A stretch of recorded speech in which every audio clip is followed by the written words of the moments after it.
For sure. Hey, Jessica. Welcome to Still Single. We're your hosts, Rob Moore, Jordan Kahana, and Alex Weber. It's really nice to have you on. Thank you so much for being here. Yeah, thank you so much for having me. I'm really excited about this. I wanted to, I was looking at your Instagram last night and I was just trying to figure out exactly what you do. Could you maybe just help our audience understand what you do, who you are, and just give us a little bit of background on yourself? Yeah, absolutely. So yeah, I'm Jess the Love Coach, and I'm a love embodiment coach. And I really my mission is to help people overcome fear, guilt, and shame through self-awareness, self-acceptance, and self-love. And the love embodiment part is that, we spend a lot of time up in the mind, but it's really about dropping into the body and not just knowing things in the mind, but really believing, accepting and loving yourself with every bit of your being.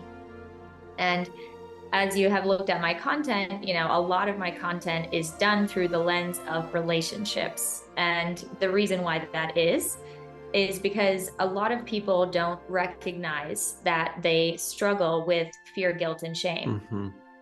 But Mm. throughout my own personal self-discovery and self-love journey, I realized over time that a lot of the things that I was struggling with, a lot of the things that brought me into toxic relationships, like my people pleasing tendencies, like all of these things, I Check. realized Have that. over Mm-hmm. time that the root cause of these behaviors and these patterns is really fear, guilt, and shame. And so, since most people don't resonate with fear, guilt, and shame, all of my content is done through the lens of relationships because that is what people recognize. They can Yeah. recognize when their needs aren't being met. They can recognize when they're sacrificing themselves in their relationships. They can recognize not feeling fulfilled in their lives and in their relationships. So, that's really why everything is done through the lens of relationships. Yeah, it's so all right. So it's very powerful. So I first came across you because you make these amazing videos. Sometimes they're you, sometimes they're you and your partner, but they're so great because they're very honest and you have a comedic tone, but they're very relatable. And it's kind of like I won't paraphrase it because I won't be able to do them justice, but you have to go to Jess's Instagram and check them out because they're just honestly, if we were speaking from our heart or our wounds or what we actually need, but not without the layers of society and people pleasing and all of that. And so I'm a bit a fan of you. And when we were saying, we wanted to bring on guests, I was like, okay, we got to have Jess because I'm already a fanboy. And, one thing that I'll just say is wherever you're at, and whether you are a single veteran, whether you are in a relationship, whether you are back in the single game and maybe you want to be or maybe you don't want to be, I think all of what Jess is talking about is so powerful. And I'll just speak for myself where I thought that I was so dang mature and evolved and aware and mindful until I've now been in a relationship and I've realized that, oh, yeah, I have matured. I have been aware. I have been evolved, but I really haven't in this arena of love because Mm-hmm. really the only times I've ever given myself a chance to work on that was when I was in a relationship. And then I just wasn't in a relationship for a few years. So I was like, oh, I am Mr. Mature. And now I'm in a relationship and I'm like, oh, I am a 12-year-old boy. And I just really appreciate what you're saying because you're saying these words of fear, guilt, and shame. Maybe we put a box around them or we don't totally dive into them, but it's just so real because that is the source of so much pain in our life and also Mm. so much of what we try to prove. Right? We spend our days let me go to the gym for the second time. Let me respond to that email. Look how dang productive I am today. And it's all coming from this root of just wanting to be loved and feel okay.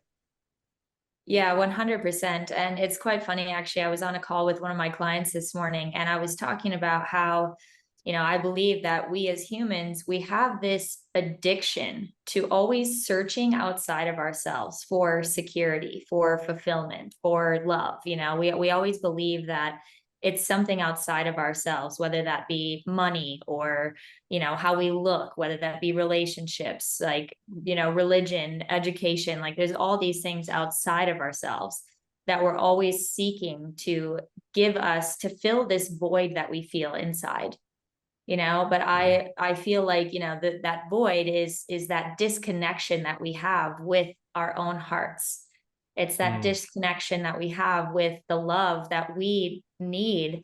And so many of us we're so busy going outwards and even just trying to give love, trying to give so much to everything outside of ourselves without like going inward and saying like, what is it that I need? And, love, like that is what we all need. It's a very basic human need to feel loved, to feel seen and feel valued. And we're so busy distracting ourselves with all these external things that we forget to look inward and give that to ourselves. And I really loved what you said about like how when you were single you felt like, oh, I've got it, I'm so mature, but then I get into a relationship. It's, for me, I'm such a big, I say all the time that relationships are reflections. And we can go about our life and like our inward journey, but we can only reach a certain point on our own. Like we need that interaction, that relationship with other people in order to show us the parts of ourselves that are unconscious, the parts of ourselves that we can't necessarily see. When we're in relationship, it brings up these deeper, darker parts of ourselves, which to me is so beautiful because it gives us the chance to look at it. And you can't love and accept something that you don't know. So that's where that awareness part always comes in first. Like you need to be aware of it first so that you can learn to accept it, so that you can learn to love it. And you said you do coaching, right? Because I'm absolutely going to be a client if you're accepting. Yeah, no, Jess, I do coaching. Jess, you're really resonating with me right now because I'm in a chapter of exploring my own self-love. I've always been in a place of I've been like a serial monogamous, serial relationship person since I was like 15 years old. And only this past year have I really embraced like, no, I'm gonna be single or I'm gonna date and I'm just gonna like be myself. And it's really fucking hard. And you talk about self-love, and I would just love for you to kind of describe what that self-love looks like so that I can latch onto it, because I have a tendency to really default to a very negative self-talk. Like I'll even say things like you're a piece of shit in my head, and I know where that comes from. It comes from childhood, comes from how I was raised. And I just wonder like if you could define what self-love means to you. Absolutely. Yeah. And I just want to say, I understand how that is, that's how I've become the love coach, is because I spent most of my life lacking self-love, drowning in negative self-talk and people pleasing and codependency and all of these things. And so for me, how I would define self-love is peace, joy, and freedom. And I know those words can mean a lot to a lot of different people, but what that means to me is waking up every single day and just fearlessly showing up as my most authentic self, and like really overcoming that shame and that feeling of inadequacy, that feeling of worthlessness, and just really embodying the essence that I am worthy, and I can show up unapologetically myself. And sure, other people, the world can judge me. They can, have their opinions on me, but I love me. I accept me, all the parts of me, like just waking up every day and just having gratitude. That's really, to me, that peace, joy, and freedom it's this sense of gratitude and this sense of stillness actually in my heart that doesn't go away no matter what external circumstances are happening. Like for example, the word happiness. I love talking about this because so many of us, we want to be happy, But happiness is just an emotion that comes and goes. We can never latch on to happiness.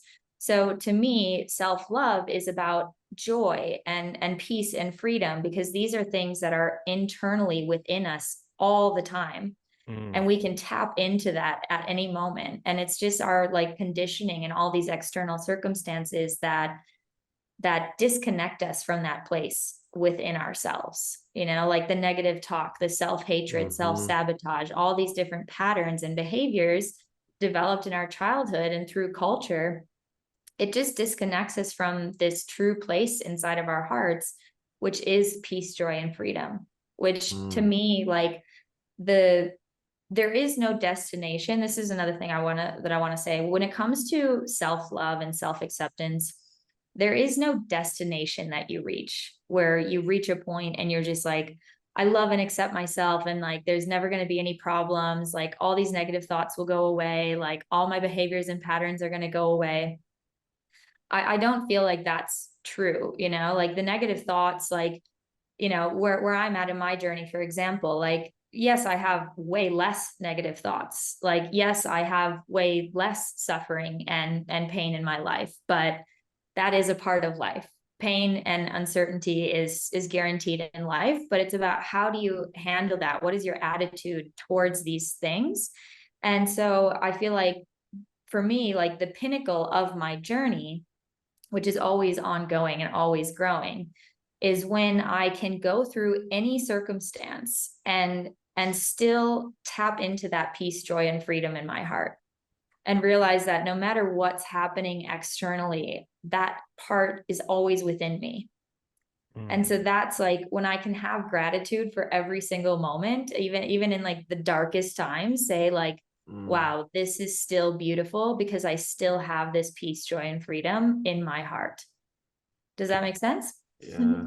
Absolutely. The timing of this this conversation with you is quite powerful for me, because I'm just getting out of a depression episode that I was having for some time. And so I think what's really important is how much you mentioned how us as humans are always looking for that outside validation, and that we're not often working on the relationship with ourselves the way that Rob just like talks to himself and calls himself a piece of shit, when he should look in the mirror and be like, I'm fucking amazing. I'm the, like, let's do this. Let's get the, like this relationship that you have with yourself. And so I'd love to hear, like, what are some steps that we can go from being in a state of fear, guilt, and shame and transitioning into peace, joy, and freedom? What are, like, how do we shift that thought process, or what are some steps that you tell your clients to get to that space?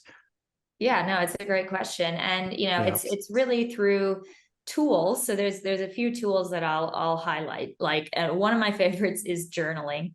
And it's like when it comes to journaling or meditation, which is another tool that I love, and visualization. These are like the three tools that I always give my clients: journaling, meditation, and visualization. And one thing that I've recognized, one within myself previously and within a lot of my clients and a lot of my audience, is it's very easy, like I said, to give love. It's so easy to be kind to others, but a lot of times we struggle to give that back to ourselves. So when it comes to journaling, meditation, and visualization, what I always say is like we want to look at ourselves from outside of ourselves. And this takes a little bit of practice, like to become the observer of yourself. But that's like why journaling and visualization is so important, because it's like, for example, you want to look at somebody, you want to think of somebody that you really love, that you really care about. And you want to say like, what would I say to that person? Or how would I treat that person? Like you wouldn't say to someone you really love, like, you're a piece of shit. Right. Like, and if that person that you loved and cared about came to you and said, I'm really struggling and I keep thinking I'm a piece of shit, you're going to say to that person, like, one, I hear you, you're going to be there, you're going to be present, you're going to actively listen to them. And then you're going to say, I see your value. I see that you're not a piece of shit. So for me, with my clients, I always do this like reversal thing where it's like you want to look at yourself from outside of yourself. And this is how you can start to change the narrative and change your vocabulary, change the way that you speak and think about yourself, because you're going to be looking at yourself as, you know, another person. And, you know, when it comes to journaling, like I have all my clients write a letter to themselves. And you want to think about what are the negative things that you say to yourself. And then you want to think, you know, that that's what somebody that you love and care about is going through. And you're going to write a letter to that person, but that person is you. And, you know, you're going to give that love and that care and that tenderness that you would give to this person that you really love and care about. And you're going to give that to yourself. You know, so that's one thing that I love to do is write a letter to yourself. And then as well, when it comes to visualization, you're going to visualize yourself, you know, and you're going to visualize yourself doing the things that you already do, like have the negative self-talk, have the people-pleasing tendencies, like lack of boundaries, like whatever it is that you're struggling with on your journey, you're going to visualize yourself in front of yourself, you know, and you're going to give yourself the same thing that you would by writing the letter, but you're going to be face to face with yourself and talking yourself through it. Like it's like the reparenting, like that inner child work. Like you're going to talk yourself through the pain that you're struggling with, you know, and just like it's all about consistency and practice, you know, when it comes to any of these tools, when it comes to the self-love journey, it's about consistency, because these habits that we have, like like all of these behaviors and patterns, they're just habits. They, you know, we were introduced to them as a kid, and as we go through life, we're just repeating. Everything is repetitive, which that's all that a habit is. So it's going to take a lot of repetitiveness to break these habits. Yeah. So it's about daily practices, like journaling every single day, you know, practicing your visualization. Yeah, it's so I'm like gosh. Like journaling, meditating and visualizing. The visualizing is really interesting because I haven't heard it in this context. Journaling and meditation are two where I'm like, it's two of the premier, it will only help you, and I don't do it. And so I think hearing it from you helps a lot. You know, I have a short question, and then I also wanted to hear a little bit about, if you're up for it, your romantic love journey too, and what brought you here. Yeah. But my quick question before it is, what's your best advice when you screw up? Meaning, you know, I heard Jordan Peterson basically say, and this really like hit home, and I love so much of what he talks about. He was like, just be the best partner you can be, and that hit home. But what about when you screw up and you feel like you really didn't do it, and not only that, but you're like, dang, like it like you feel shame, you feel regret, you feel horrible, and you feel like you really weren't your best self. Like any advice of getting back to the right path? Yes. Well, yeah, I mean, you kind of hit the nail on the head. Like when you mess up, you know, it's just an action that happened, you know, and that's okay. Like the first step is just accepting that it happened. But what makes it seem so much worse is the stories that we then come up with of the guilt and the shame. Like, oh, I fucked up. Like, you know, I'm such a bad person. And we have all these different judgments attached to an action, you know? But for me, it's like you can't change the past, you know, like it's already done. And, you know, you messed up. But one of my favorite sayings is like, there is no failure, there's only feedback. So like you can look at it as you messed up, or you can look at it as, okay, that was an opportunity for me to learn and grow. Like, so now I know like the feedback from that particular action was whatever the reaction was, you know, whatever like the cause and effect is of that particular action. And instead of saying, you know, I messed up and looking at it as a mistake or a failure, looking at it as feedback and saying like, how can I learn and grow from this? Like, you can only move forward. You can, that's, life is always on a forward motion. So you can only move forward. So it's like, how can I learn and grow from this? And looking at it as an opportunity and as a gift, actually, like, well, like how amazing that I went through this thing that is now showing me how I can do better next time. Yeah. That's really how I look great. at it is, there is no failure. There's only feedback. So how can I move forward from this in a better way? I have so much feedback. I just have like a filing cabinet of feedback.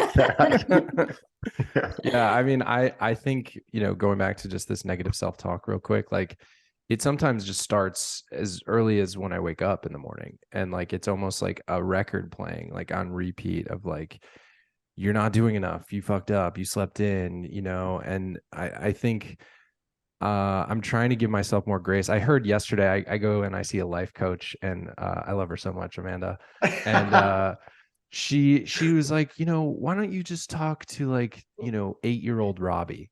Like Yeah. like look at the 8-year-old version of yourself and be like, would you talk to him the way that you're talking to yourself right now? And then, like, as that happened, like, I swear, like an 8-year-old Asian boy walked by outside the cafe, and I like made eyes with him, and I was like, yeah, he's just a little kid. Just like be nice to him. Like, just be nice to 8-year-old Robbie. So it's kind of helped. I mean, today's been a better day for sure. But it's interesting to think like, yes, journaling, visualization, meditation can like break you out of those loops, like break you out of those mental loops. Yeah. So one thing I want to add, because I think like what both of you have said is really good with this umbrella of journaling and meditation, which I understand that it is an umbrella, like journaling and meditation. Like there are so many different forms of journaling and there are so many different forms of meditation. And I agree that just saying vaguely journaling and meditation actually isn't helpful at all. So what I say to my clients, and I'm launching a 6-month mentorship program in less than 2 weeks. Snaps And to that. thank you. What I break down in the program is that there are so many different forms of journaling and meditation, and you want to figure out what works for you, And so, for example, when it comes to journaling, there's all these different forms of journaling, and you might be the type of person who sits down with a notebook and just stares at the pages and like, what the fuck am I supposed to write? Like, what is like, I don't know what I'm supposed to do here. Right. And so there's, there's stream of consciousness journaling where you just write down whatever your thoughts are. There's no like rules, there's no guidelines. Like all that you're doing is just trying to transfer all these stories that are repeating in your mind and just get them onto the paper. It's really powerful how much that helps to just get it out. In regards to the negative talk, for example, for you, Rob, one of the things that I love to do is write down what are the thoughts, like what are the things that you're saying to yourself, and write those down. Like make a list of all the negative things that are running through your mind every day, like you're a piece of shit, like, oh, you shouldn't have slept in today, like whatever thoughts are coming up that don't feel nice, write those down. And then what you're going to do really simply is just think of what is the nicest response that I can give to that thought. Like, okay, the negative thought is you're a piece of shit. Okay, how can I respond to that in a nice and loving way? Like, it could be simply like, no, you're not. You're a great person. Like, and just think of like, what is something that's really positive that can be a response to that negative thought.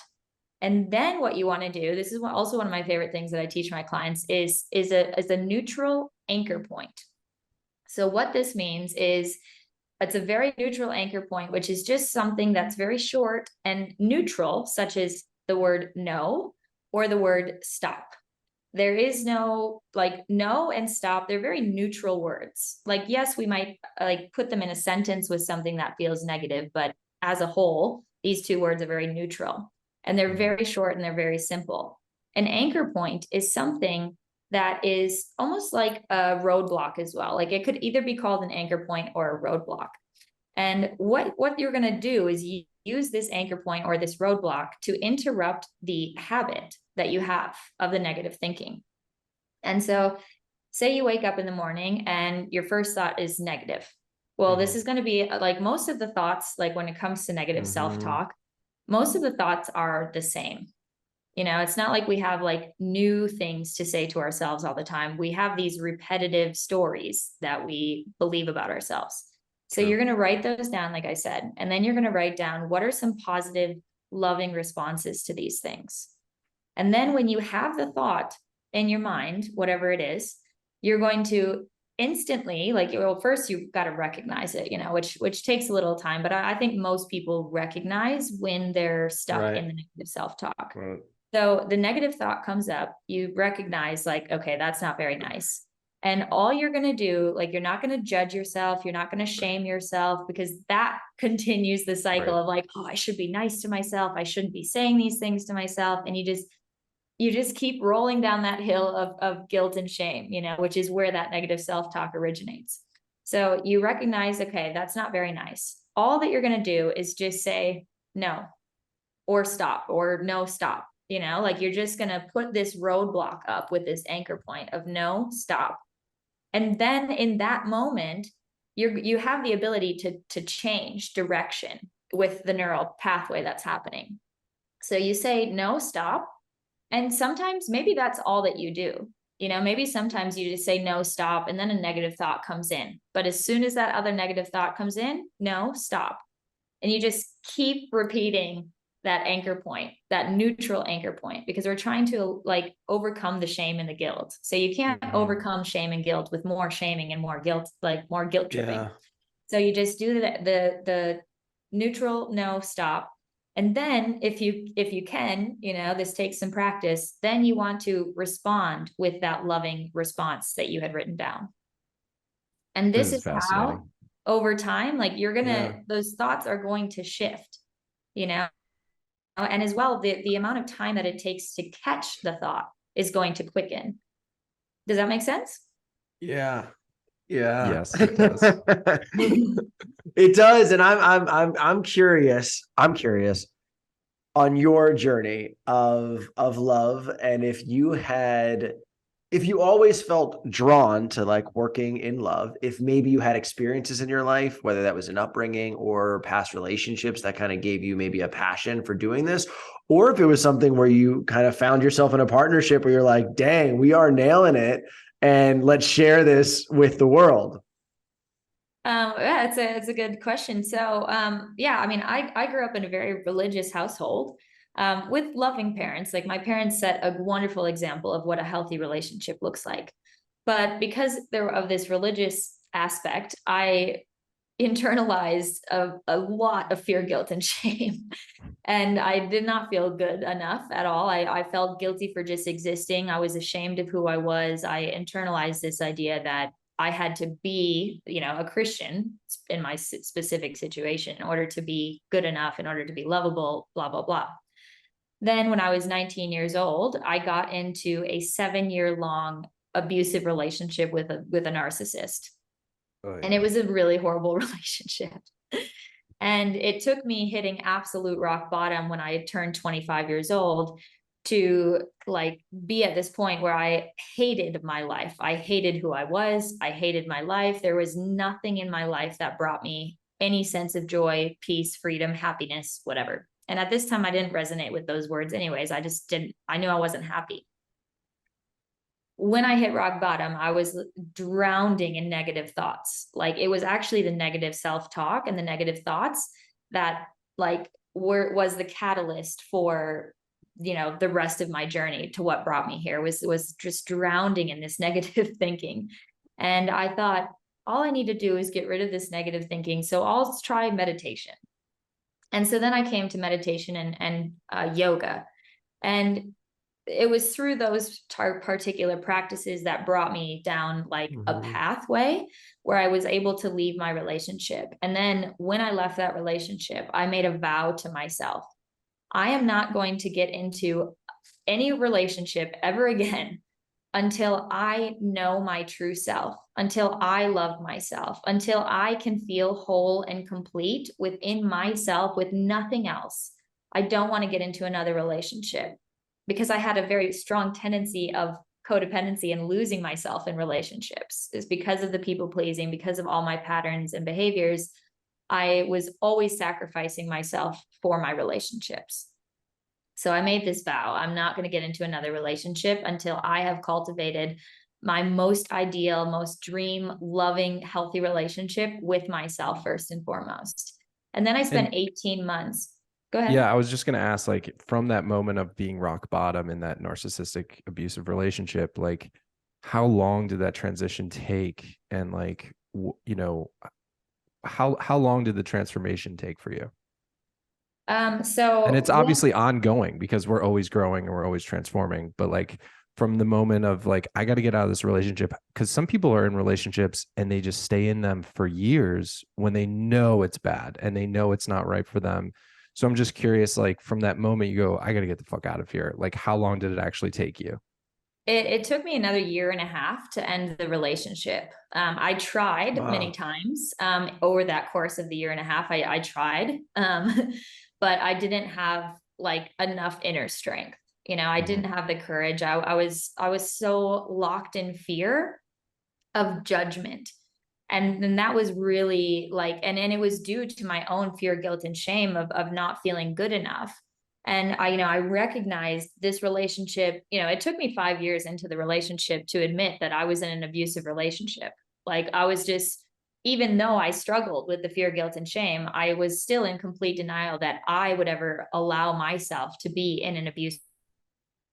I didn't want to believe that about myself. Sure. Like, no matter how much I didn't love myself, I was like, there's no way I would allow myself to be abused. And I didn't really recognize the emotional and mental abuse. I only knew of physical abuse. So I thought, like, I'm not, I knew my relationship was very toxic and unhealthy, but I refused to admit that I was in an abusive relationship. So when I found yoga and meditation, that was like the moment when I realized, like, okay, this actually it's not just an unhealthy relationship. Like, this is extremely damaging to my mental, emotional, and physical health. Like, I was like, that was the rock bottom moment. And then it took me, like I said, another year and a half to actually leave that relationship. I tried numerous times, and every time I would fold.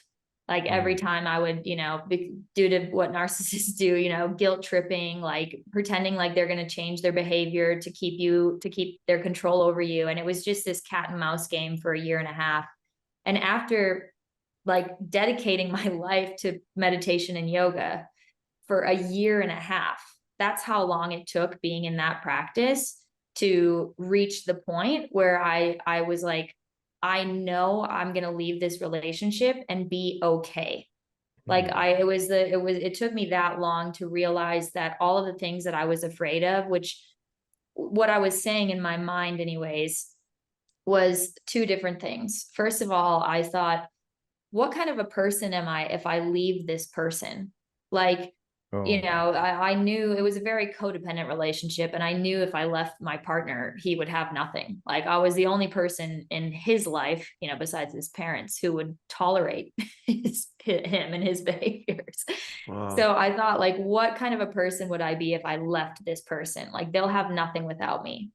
But that was also part of my conditioning as well. I had this weird savior mentality. It's not weird. Lots of people have it, but I believed that I could help him, So one, there was the guilt and the shame within my own self saying that I was not going to be a good person if I left this relationship.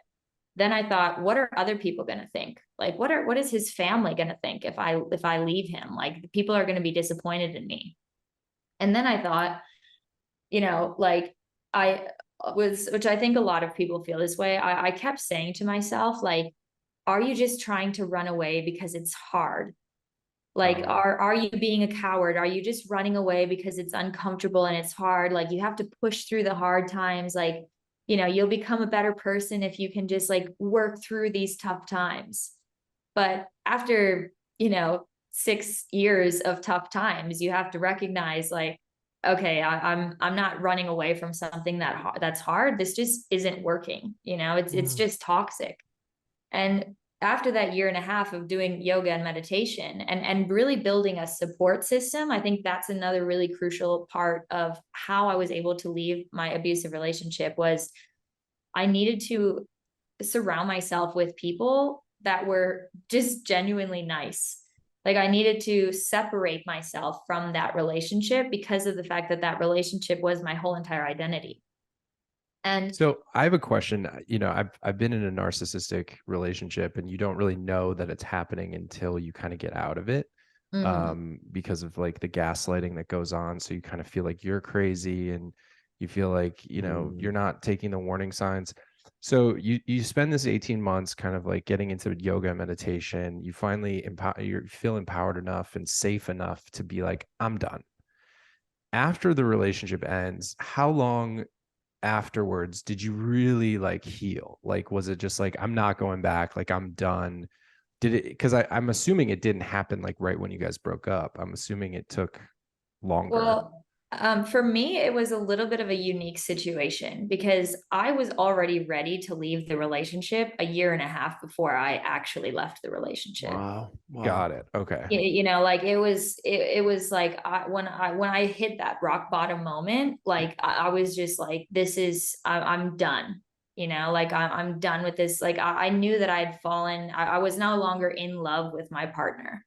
Like I recognized like 5.5 years into the relationship that like I of course I still love this person. I still care about this person. Yeah. Like, we just spent 5.5 years together. We built a life together, but I'm no longer in love with this person in the way that like I think they're gonna bring me anything. Like there was no thoughts of a future.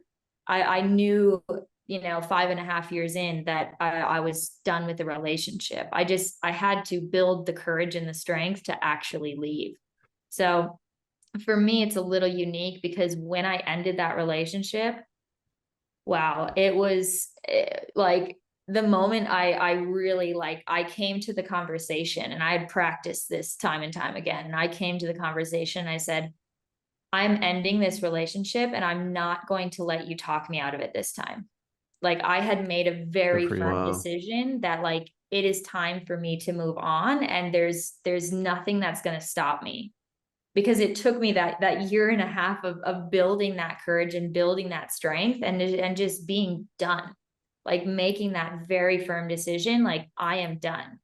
And then what happened for me, my process when the breakup happened, one, obviously the moment that I broke up with him and really made that decision, I felt so much relief. I felt so good. It was just like, yes, like I am no longer going to let this person have control over me. Like I am taking my control back. I'm taking my power back. I'm done giving it away. I'm done folding. I'm done submitting, like submitting to this control. And then I felt a lot of anger. I got really angry. I got angry not only at my ex, but I got angry at myself. Like, how dare I tolerate that for so long? And how dare he put all that on me? I went through this like anger and blaming period where I just felt enraged. And it's really interesting what had happened to me. And I don't know, I find this so interesting. What really was like the healing moment for me is I was listening to some random podcast. I don't remember what it was, but it was about nonviolent communication. And I don't know how it came into my sphere or like how I was introduced to it. It was just like a podcast maybe that I had been listening to, and they had an episode on nonviolent communication. But I listened to this episode, and in that moment, I forgave myself, and I forgave my ex-partner, because I realized that all of the abuse, all of the toxicity, all of the pain that he like projected onto me was his pain. And realizing that like, and it came full circle for me in that moment of my life where I just realized that we're all just acting out of pain. Like we're all just these little kids who are hurting and are just calling out for someone to love us, someone to hold us, someone to soothe us.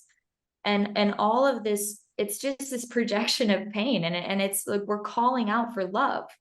And that's what I realized just through this random nonviolent communication podcast, which it's like, how are these things related? I'm not sure. But through hearing that, I recognized that we're all just little kids in pain calling out for, you know, our parents to soothe us, you know, like, which doesn't mean our parents, but we're just calling out for someone to soothe us, for someone to tell us that it's okay. It's going to be okay.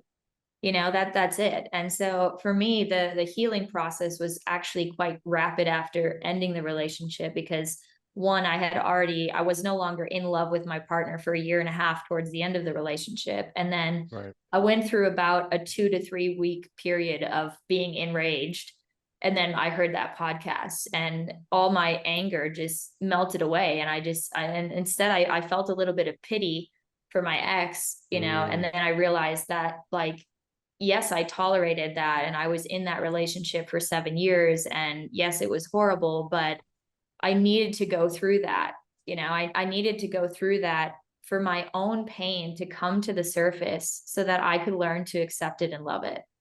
And that's what started my journey of now becoming a coach. And what I coach on is, when I ended that relationship, I went through this huge process of diving into my own self. You know, like I said, when I ended it, I made that vow, I'm never going to get into another relationship again until I feel whole and complete and worthy and lovable just for being myself. And I have that solid foundation of a healthy relationship with myself, because I never wanted to lose myself in a relationship again. I never wanted to, you know, be controlled by someone or something else.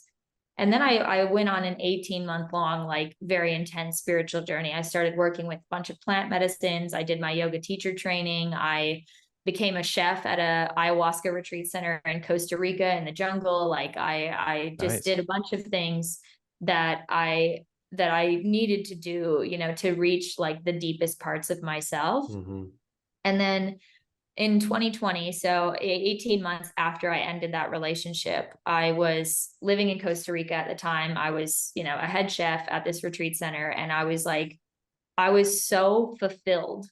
I felt like I didn't need to be in a relationship, because I was just so fulfilled in my own life. I was living my dream life. I was, you know, I just felt truly whole and complete within myself. I didn't need anything externally. You know, I felt so in love with myself. And that's when I met my now husband. And it's so funny because before my 28th birthday, from 26 until my 28th birthday, I had this deep inner knowing that my whole life was going to change on my 28th birthday, but I had no idea what it was. I just knew, I was like, oh, I just have this weird sense that my whole life is going to change on my 28th birthday. And 2 weeks before my 28th birthday, COVID hit the world. And at this time, like I said, I was living my dream life. I was a head chef. I was living in the jungle of Costa Rica. I was working at an ayahuasca retreat center, surrounded by people on this like self-love, self-discovery journey. And I was like, I knew my birthday was coming up, and I was like, I don't know what could possibly happen, because like I'm like on cloud 9 right now. Like, I am flying really high in my life. And Costa then Rica COVID hit. is very magical. Yeah, it's so magical. And then COVID hits. So that was kind of like okay, well, here's, you know, the whole world might be changing, although we didn't know that when it first hit. We had no idea what was going to come of it. But then like a day later, I lose my job, you know, because Costa Rica shut their borders.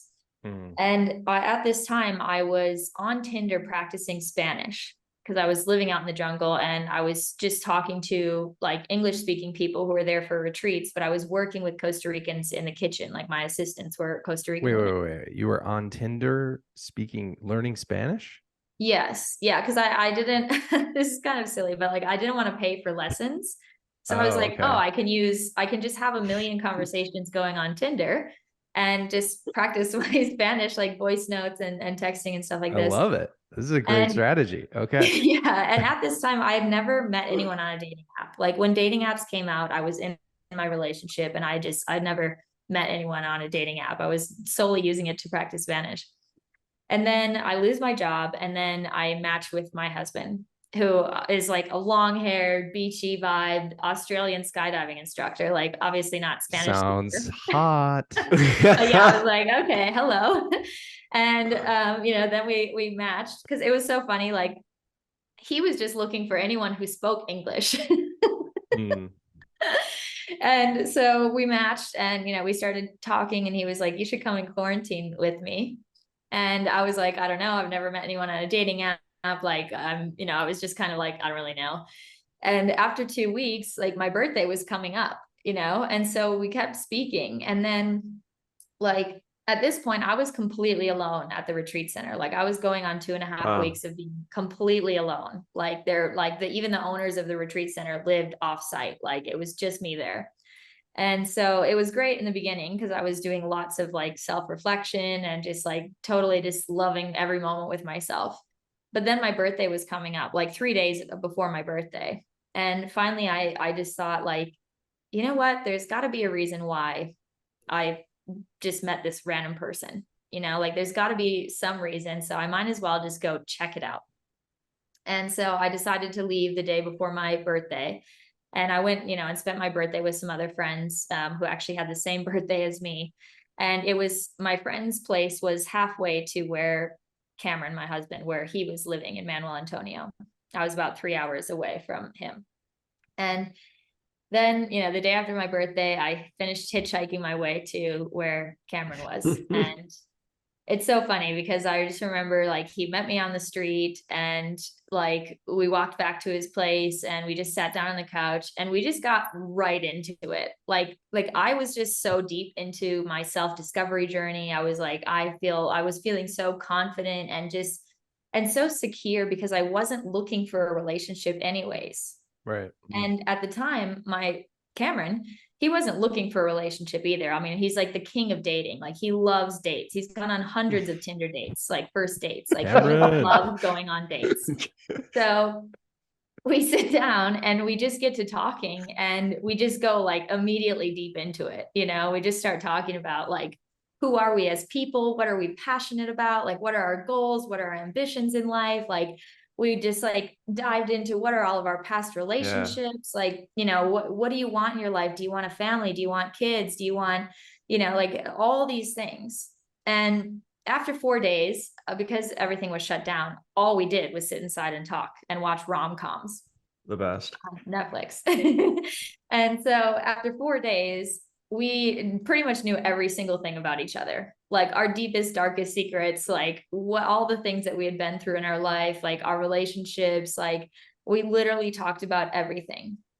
And after 4 days, I had this thought, like, because I only went there with the intention of being there for 1 week. That was like what I gave myself. Like, I'll just go check it out for a week, and then I'll go back to like my friend's place.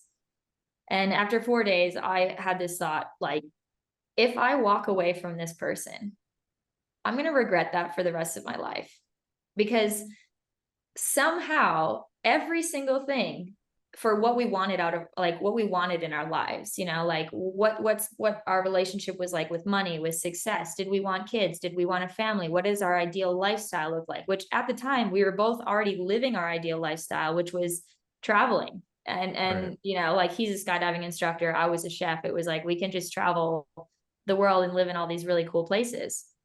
And after 4 days, it was like every single thing aligned. And so then I had this thought, if I walk away from this person, I'm going to regret that for the rest of my life. Because one other little additional thing is that my whole life, I love change. I thrive in change. I've moved around a lot. I love changing my environment. I love changing my like beliefs. Like, I've always been like very open to something new, like new experiences, new ways of living, even new ways of thinking. Like, growing up in a religious household, it created a lot of that fear, guilt, and shame. But I always thought there must be something else out there. Like, I want to figure out what else is out there, always like kind of like hungry for something new. And until I met my partner, I had never met anyone else who was as like passionate about change. And I meet Cameron, and he's like, yeah, I move countries like every 3 months. Like, I just want to travel the world. I love change. Like, he was so deep in and passionate about personal growth and personal development and relationships. And like, after I had this thought, if I walk away from him, I'll regret it forever. He pulls up this YouTube channel, The School of Life, and starts showing me videos on like how to like have emotional maturity, how to be a good partner, like all these things. And at the time he was 23, and I was like, who is this 23-year-old guy who's like learning about emotional maturity and like how to be a good partner and shit like that. And then 2 days later, I proposed to him, and he said yes. So 2 days? we were, yeah. So 6 days after we met each other, we were engaged. We got married 2 months later, and our 3-year anniversary is coming up in 1 month. All the snaps. Wow. All the snaps. Snaps. All the time. Jordan's not giving them. Jordan's not sold. Wait a minute. Okay. First of all, thank you so much for sharing that and telling us, it sounds like you went from really a dark place down in the dumps to meeting a lovely fit for you. Every time you're describing Cameron and the time you guys met and how you met, it just sounds like a lovely fit. And I think something that I've found, in my struggle after, I lost my wife, who was such a fit for me, and I've been dating and I'm, out in the wild and whatever, is that like, I'm searching for that fit and for that feeling. And I've experienced it before. And I know Alex is searching, Jordan's searching. And the reality is like, it just fits and something just happens. And, it sounds like you and Cameron within like a week, we're just like, you fucking fit. Like, let's go. Let's do this. Yeah, for both of us, I think like the unique thing about our situation is that like neither one of us were searching at all. Like we both were so incredibly happy with our lives that we didn't need anything else. And like it was, I think it was just like, I mean, it sounds strange because we grew in love with each other. Absolutely. Like quite quickly, because we were so vulnerable with each other from the very start. Like there was no bullshitting. There was no like, there was no distractions even. It was COVID. So like we didn't go to work. We just spent 24/7 together. And all we did was talk about like, all we did was get to know everything about each other. And there was no hiding anything because we weren't trying to impress each other. We were just, just there for company, I guess. And just talking about the things that we loved. And so like the fitting aspect was, at least like for me in my mind, I thought, here is somebody who I can continue to go through my life with and be my own individual person and accomplish all my goals and dreams of traveling the world, of being an entrepreneur. Like these were the things that I had deeply desired, was to travel the world and become an entrepreneur. And here's this person who, was already like very far along in his career as a skydiving instructor, very successful in his career, but just wanting to travel the world and also become an entrepreneur. And so it was like, okay. But we had completely different life experiences, And we somehow crossed paths in Costa Rica in this moment, and then it was like, okay, well, the trajectory of where we want our lives to go are the same. And so can we just simply live our lives side by side and just share in this journey together as two individual people? And so in the beginning, it wasn't necessarily about like, does it fit? It was more so just like, we could both like learn a lot from being in this partnership. Like it was kind of just like, we wanted to continue on our own individual paths, but we both felt like we could continue to grow by being in partnership with each other. And that was something that was super crucial for me, is like, because of my history of losing myself in relationships, I was like, I want to be with, like, if I'm going to be with somebody, I can't lose myself. There needs to be this like ability to be my own independent person still. And that's been the greatest thing, is that over the 3 years, like all my dreams have come true. I move countries every 3 months and I'm an entrepreneur, and same with my partner, Is Cameron still a skydiving instructor? No, he's full-time in this business with me. Oh, nice. Yeah. Wow. Yeah, Jessica, it's awesome. As I mentioned to the guys and now our audience, I came across you as someone off the internet benefiting from what you and Cameron were sharing. And I think it's so cool. This recording with you because you gave us so much up top of really practical, like rich things that we can put into our lives. And then I think it's super cool that you were honest about and vulnerable about your own journey with love. And I wish we didn't have to stop because we may bug you for round two. But I can only say, like, you're gonna get an email from a new client asking for coaching. And also, I know when this comes out, it sounds like your mentorship program will be open probably for about another week. So definitely reach out. And Jessica, if you don't mind, can you just tell everyone where the best places to get in contact with you are? Yeah, definitely Instagram at Jess The Love Coach. I'm also on Facebook, of course, at Jess The Love Coach. I mean, I'm kind of on all the different platforms, but Instagram and Facebook are really my bread and butter at this point. Jessica, thank you so much for being a part today. Yeah, absolutely. Thanks so much for having me on. I love talking about love. So thank you so much. Thank you, Jess. It was great meeting you. Yeah, good to meet all of you guys. Thank you so much.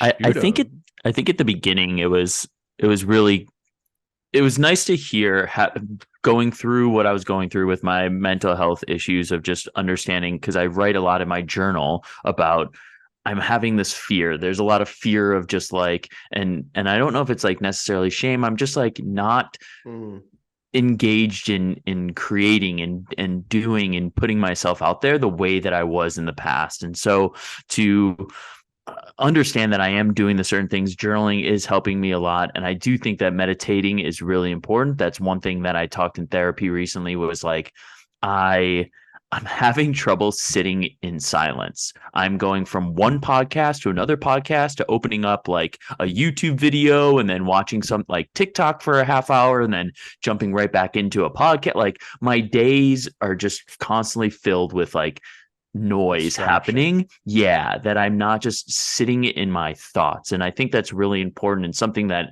I need to be able to work on and do to have this calmness and to have peace, joy, and freedom, as she had mentioned. So good, man. And you, when she said journaling, I thought of you because you're really great with that. I think out of all my friends, I think you do it with the most you journal hard. regularity or consistency. And you've also said good things as a result of it, which is cool to hear. I loved how she said visualizing. That one stuck with me too. Of if I heard it correctly, it was basically like either go into future moments or also go into past experiences and kind of coach or parent yourself more lovingly out of those. So I could spend some time doing that.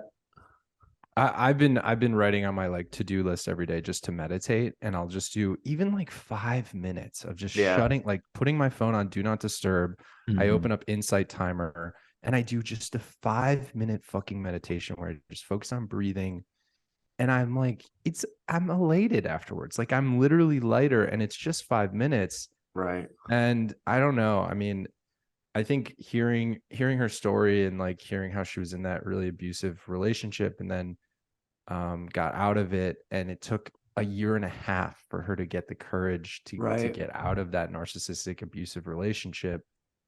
If you're one of our listeners and you sense that you're in an abusive relationship, the last thing we want is for you to beat yourself up that you are still in it. It's like, it's okay.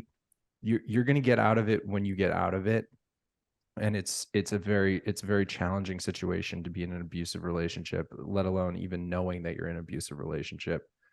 But yeah, I liked how she shared her like rebuilding that needed to take place for her to get out of that relationship. Yeah, and the one thing that she had mentioned too that I wrote down was the stillness in your heart, and where that comes from is that forgiveness, and that forgiveness for those people that did you wrong, but also the forgiveness for yourself, that you allowed yourself to be able to be manipulated that way, or you stayed in it too long. But you cannot move forward without that stillness in your heart, and you need to be able to forgive. Don't forget, don't see those signs and be aware of that, but to be able to have that kindness to yourself of forgiveness and to move forward isn't really important. And I think that was my biggest takeaway. Dudes, great times. Peace, joy, and freedom. Like, amen. Snaps. Well, that is all we've got this week for Still Single. We appreciate your earballs and tuning in with us. Please follow us on Instagram at We Are Still Single. We also post our videos on TikTok if you're on TikTok at We Are Still Single. And we're trying to grow our YouTube channel. So if you can take a sec to hit subscribe on YouTube, that'd be awesome. And as always, we just love you. We hope you have a great week. We really do. Love y'all.